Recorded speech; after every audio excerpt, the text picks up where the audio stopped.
deseos de independencia de las 13 colonias estadounidenses, que se fraguaron durante años de conflicto con los británicos por sus medidas impositivas y monopolistas con levantamientos como el Motín del Té, estallaron el 18 de abril de 1775 cuando se produjo el incidente de Lexington. Un grupo de soldados británicos que viajaba de Boston a Concord para confiscar municiones disparó contra un grupo de milicianos de la población de Lexington, haciendo así saltar la chispa que dio comienzo a la Guerra de Independencia de los Estados Unidos. Tras el incidente, los británicos se vieron obligados a replegarse hacia Boston, donde contaban con los cerca de 4.000 casacas rojas, enviados para apaciguar los ánimos en la región. Los sublevados, por su parte, habían reclutado ya un ejército popular entre los partidarios de la independencia y, en mayo, los británicos fueron sitiados en Boston por un grupo de milicianos que superaba ya las 10.000 personas.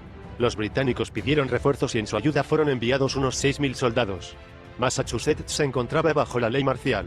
Al mismo tiempo, se había reunido en Filadelfia el llamado Segundo Congreso Continental, compuesto por representantes de las 13 colonias y que hacía las veces de gobierno provisional nacional. Entre sus acciones se incluye el nombramiento como comandante de George Washington, quien en julio se dirigió hacia Boston para organizar el ejército y dotarlo de uniformes y armamento.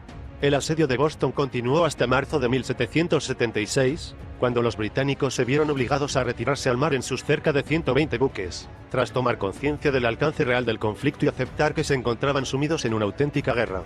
El 4 de julio de 1776, el Congreso Continental firmó la Declaración de Independencia de los Estados Unidos, redactada por Thomas Jefferson sobre la base de la Declaración de Derechos de Virginia, firmada apenas un mes antes. Entre los 56 congresistas presentes se encontraban también George Washington, John Adams y Benjamin Franklin. El Congreso fue asimismo responsable de la creación en 1777 de la primera bandera de Estados Unidos, compuesta de 13 franjas y 13 estrellas en representación de las 13 colonias. Tras abandonar Boston, los buques británicos, por su parte, se habían dirigido hacia Nueva York, donde se les habían unido nuevas tropas enviadas desde Inglaterra al mando del comandante William Owen. Las fuerzas británicas contaban ya unos 30.000 hombres. El conflicto se fue desarrollando en forma de guerra de guerrillas hasta octubre de 1777, momento en el que las tropas británicas se vieron obligadas a rendirse tras la batalla de Saratoga, en el estado de Nueva York. El hecho sirvió para levantar el ánimo de los colonos, que se encontraron de este modo en posición de lanzar una ofensiva contra el ejército británico, así como para despertar el interés en la contienda de las otras grandes potencias de la época, Francia y España. Ambas potencias se encontraban enfrentadas a Inglaterra, por lo que vieron en el conflicto una oportunidad para resarcirse. En febrero de 1778 Francia entró formalmente en la guerra y España comenzó a colaborar con los colonos enviando dinero y armamento. Un año más tarde España declaró la guerra a Inglaterra. Con la participación de estas potencias, Inglaterra se vio obligada a desviar tropas hacia Europa, donde sus territorios se encontraban amenazados. Ante el avance contra Inglaterra, Holanda se decidió asimismo a tomar parte en la contienda, con la esperanza de poder sacar provecho en relación a sus posiciones de ultramar. Los colonos fueron avanzando hasta que las tropas inglesas quedaron reducidas a Virginia donde, en 1781, un ejército compuesto por unos 16.000 hombres franceses y estadounidenses dirigido por George Washington asedió en Yorktown a unos 8.000 soldados británicos que se vieron obligados a rendirse. Tras este hecho, Gran Bretaña no tuvo más remedio que pedir la paz. El 3 de septiembre de 1783 se firmó el Tratado de París, que puso fin a la contienda. El tratado, entre otras cosas, reconocía la independencia de las 13 colonias, que pasarían a llamarse los Estados Unidos de América y ocuparían los territorios comprendidos entre Florida y Canadá, llegando por el este hasta el río Mississippi. Aparte de las ganancias territoriales obtenidas por las potencias que intervinieron en el conflicto y de suponer el comienzo de la pérdida de la hegemonía británica, la Guerra de Independencia de los Estados Unidos, así como los hechos que la precedieron, se han considerado la primera de las revoluciones liberales burguesas, puesto que las bases legales del Estado Nacional estadounidense, que habían comenzado a fraguarse con la Declaración de Derechos de Virginia y posteriormente con la Declaración de Independencia, se asentaban sobre los principios de la Ilustración. Dichas bases fueron desarrollándose durante el conflicto, y sobre todo tras su finalización, hasta culminar en 1786 con la firma de la Constitución de los Estados Unidos, que ha permanecido como ley suprema del país hasta la actualidad.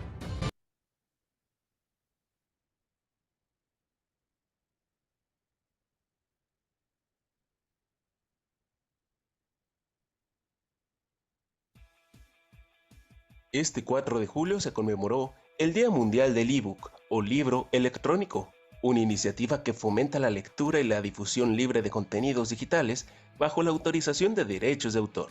Un libro electrónico o ebook consiste en la versión electrónica o digital de un libro impreso, también conocido como libro digital o ciberlibro. Esta efeméride se creó por iniciativa de Overdrive, una empresa líder a nivel mundial dedicada al préstamo de libros electrónicos para bibliotecas, que posee un catálogo de más de 1 millón de ebooks, audiolibros y videos. Con la celebración de este día, se pretende divulgar la importancia del uso de los libros digitales, ya que generalmente esta modalidad ha sido marginada en eventos dedicados a la lectura, tales como ferias del libro.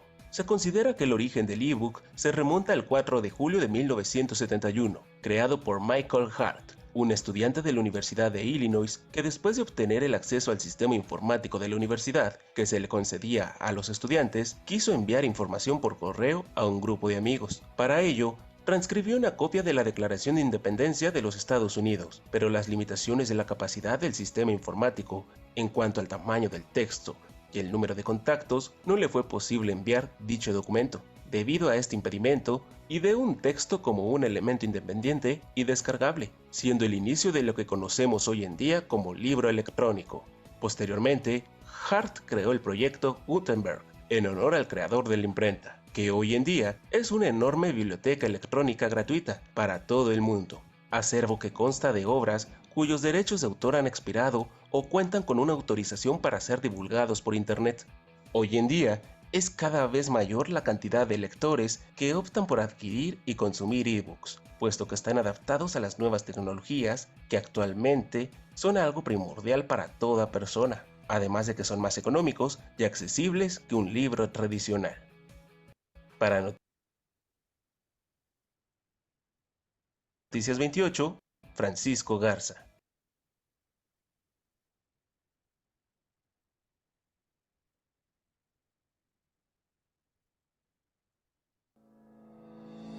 Antes del lanzamiento de Hotmail, existían varios servicios de correo electrónico, aunque la mayoría estaban limitados a usuarios corporativos o académicos y no estaban ampliamente disponibles para el público en general. Uno de los primeros servicios de correo electrónico fue ARPANET, que se desarrolló en la década de 1970 para permitir la comunicación entre los investigadores que trabajaban en proyectos financiados por el Departamento de Defensa de Estados Unidos. También existían otros servicios similares en universidades y empresas, como el correo electrónico de IBM y el sistema de correo electrónico de Xerox. A mediados de la década de 1980, surgieron algunos servicios de correo electrónico comerciales, como Ansea Mail y CompuServe, que permitían a los usuarios enviar y recibir correos electrónicos desde sus propias computadoras personales. Sin embargo, estos servicios requerían que los usuarios pagaran una tarifa mensual y no eran tan accesibles como los servicios gratuitos que surgirían más tarde. Hotmail fue uno de los primeros servicios de correo electrónico gratuitos en línea, y su lanzamiento en 1996 cambió la forma en que las personas se comunicaban en línea. Fue fundado por Xavier Badia y Jack Smith, dos ingenieros de la compañía Apple que tenían la idea de crear un servicio de correo electrónico gratuito que pudiera ser accesible desde cualquier lugar del mundo. El nombre Hotmail proviene de la idea de que el servicio permitiría que los usuarios accedieran a su correo electrónico desde cualquier lugar y en cualquier momento, lo que lo hacía caliente o hot en términos de accesibilidad. Hotmail fue pionero en varias características que ahora se consideran estándar en los servicios de correo electrónico, como la capacidad de enviar y recibir correos electrónicos de forma gratuita desde cualquier dispositivo con conexión a Internet, y la integración con otros servicios como el chat y la mensajería instantánea. En 1997, Hotmail fue adquirido por Microsoft por una cifra de alrededor de $400 millones y se convirtió en parte de la suite de servicios de Microsoft. La adquisición permitió que Hotmail se integrara aún más en el ecosistema de Microsoft, lo que lo ayudó a crecer y evolucionar junto con otros productos de la compañía, como MS en Messenger y Windows Live. A lo largo de los años, Hotmail se enfrentó a varios desafíos, incluyendo problemas de seguridad y spam. En 2012, Microsoft anunció que Hotmail sería reemplazado por Outlook.com, una nueva plataforma de correo electrónico que ofrecía una interfaz de usuario más limpia y una mejor integración con otros productos de Microsoft. Hotmail cambió a Outlook.com debido a la necesidad de renovar su plataforma y mejorar su oferta de servicios. La decisión de cambiar de marca de Hotmail a Outlook.com también fue parte de una estrategia más amplia de Microsoft para consolidar sus servicios y productos bajo una marca unificada. Además, el nombre Outlook ya era una marca familiar para muchos usuarios de Microsoft, ya que Outlook era el cliente de correo electrónico que se usaba comúnmente en la suite de software de Microsoft Office. El cambio a Outlook.com también permitió a Microsoft ofrecer nuevas características, como la integración con Skype y la posibilidad de editar y compartir documentos de Microsoft Office directamente desde el correo electrónico. En general, la transición a Outlook.com permitió a Microsoft mantenerse al día con la evolución de la tecnología y mejorar la experiencia de usuario para sus usuarios de correo electrónico.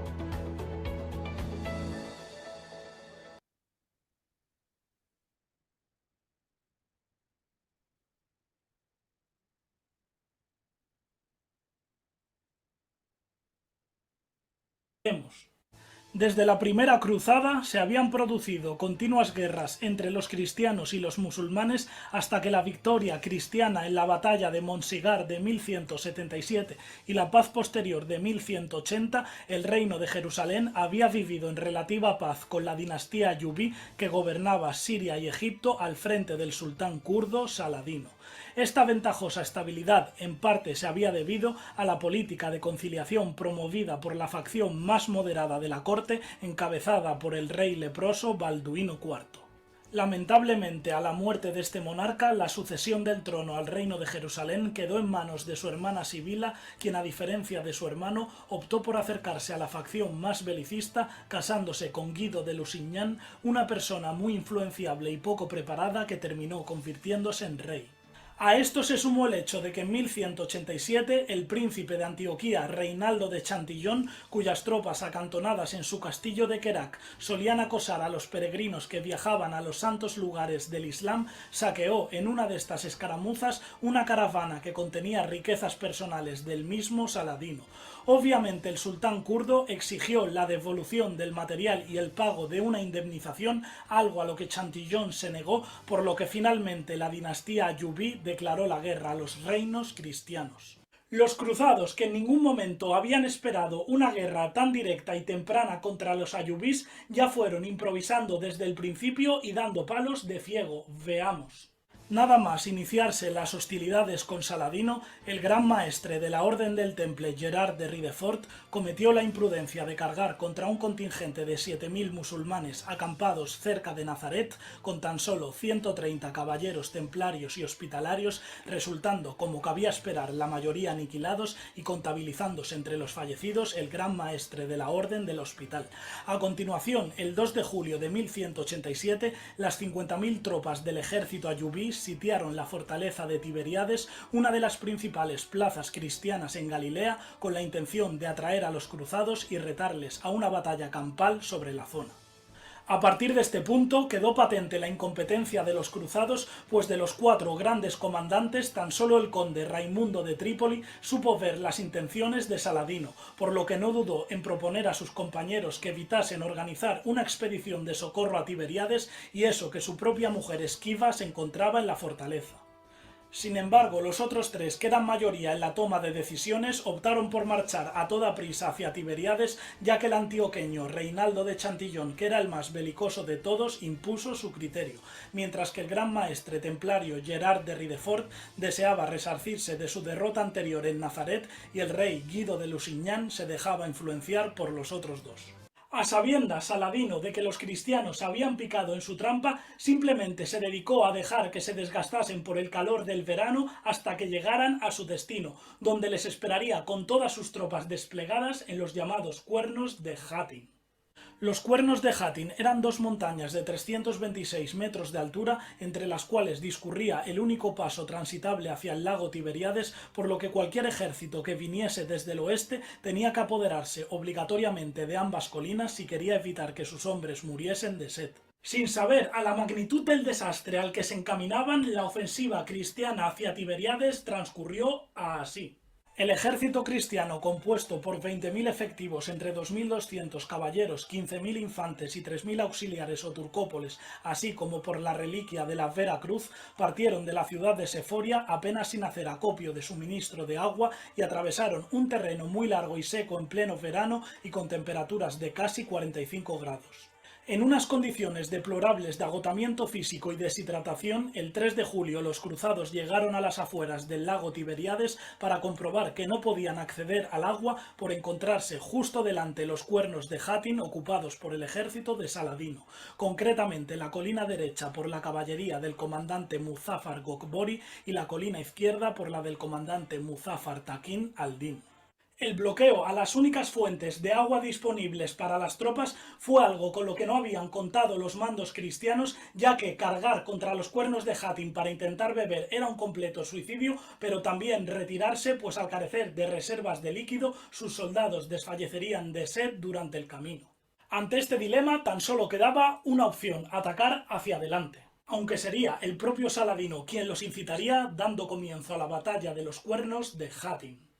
En la noche del 3 al 4 de julio del 1187, los ayubís se encargaron de prender fuego a la hierba seca en los alrededores del campamento cristiano situado ante los cuernos de Hattin para con el humo deshidratar todavía más a los hombres y causarles una mayor sensación de sed. Nada más amanecer en la mañana del 4, la caballería ligera musulmana pensada para las razias más que para el choque directo, se dedicó a hostigar al enemigo con varias andanadas de flechas para rápidamente retirarse al galope sin que la caballería pesada cristiana pudiera seguirles debido a su mayor indumentaria. Gracias a esta táctica del gato y el ratón, el ejército cruzado que se había ido adentrando poco a poco en el desfiladero de Hattin terminó siendo rodeado por la retaguardia y quedó embolsado. Desesperados por su crítica situación, los cristianos trataron de abrirse paso entre las lluvias de flechas y de hecho algunas unidades lo consiguieron, como por ejemplo el contingente del conde Raimundo de Trípoli, que rompió las líneas musulmanas y escapó de la trampa con sus hombres. Sin embargo, el resto de los infantes, presos del pánico, trataron de asaltar las dos colinas, no sin antes dejar sola a la caballería en las faldas, la cual fue aniquilada por una arremetida del grueso del ejército musulmán. También los que combatían en las lomas, sedientos y con el organismo debilitado por el cansancio, acabaron sucumbiendo en su totalidad. Incluso la Vera Cruz, cargada de simbolismo para los cristianos, se perdió en medio de la batalla y nunca más apareció. Sin la Vera Cruz, la poca moral que quedaba a los cruzados se hundió y los caballeros se fueron rindiendo uno a uno, incluyendo el rey Guido de Lusignan, el conde Reinaldo de Chantillon y el gran maestre Gerard de Ridefort, lo que puso punto y final a la batalla de los cuernos de Hattin.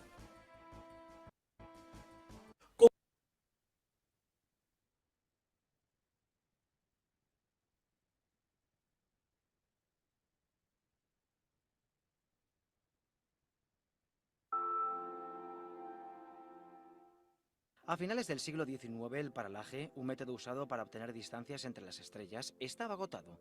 Algunos astrónomos habían perfeccionado esta técnica tratando de observar estrellas desde diferentes lugares de la Tierra en verano e invierno. El más destacado fue el alemán Friedrich Bessel, pero únicamente consiguió medir la altura de unas 100 estrellas. Sin embargo, a comienzos del siglo XX, cuando la ciencia era algo predominantemente de hombres, una mujer tuvo una idea que lo cambiaría todo. As mulleres daquela eran meras anotadoras dos grandes astrónomos varóns. Collían mulleres porque pensaban que eran máis puntillosas e máis detallistas para coller datos. Una de las científicas que trabajaron en el observatorio de Harvard para un astrónomo llamado Charles Pickering era Henrietta Leavitt, que propuso comparar luces para medir distancias. Un pode, se ten dúas bombillas iguais, saber a que distancia está unha respecto a outra vendo a luz que nos chega. Porque se un ten dúas bombillas iguais, pois pode comparar a luz desta que está máis cerca do ollo coa luz desta que está máis lonxe do ollo.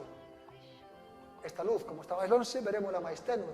Medir la luminosidad de dos focos iguales es sencillo. El problema se complica cuando la fuente de luz es diferente. Imaginemos que en vez de poñer unha bombilla pequena, poñemos unha bombilla grande, poñemos un foco do estadio de Riazor. E aquí poñemos unha lampariña destas da casa.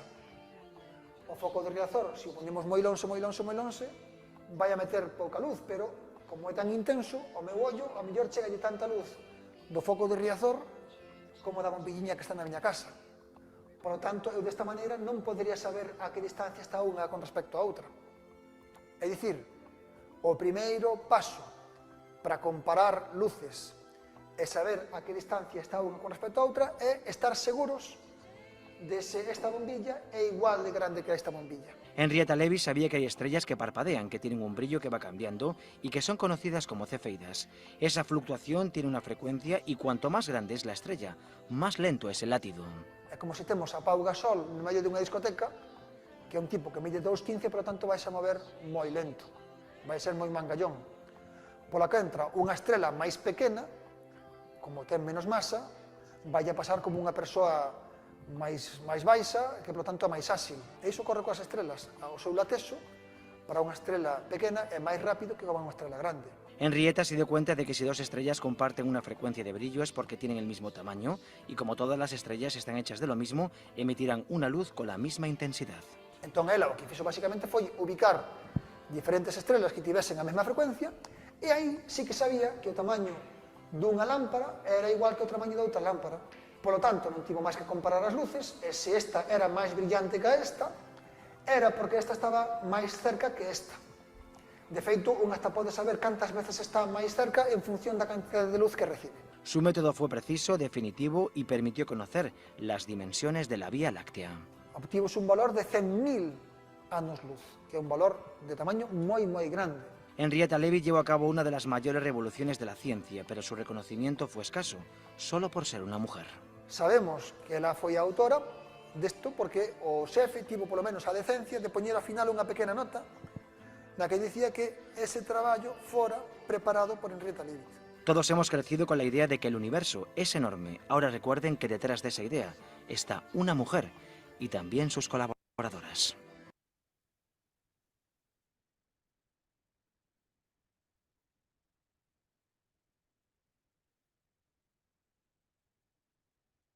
El cuento de Alicia en el País de las Maravillas y su segunda parte, Alicia a través del espejo, no son simples cuentos, sino que ocultan un simbolismo que nos lleva a un camino iniciático.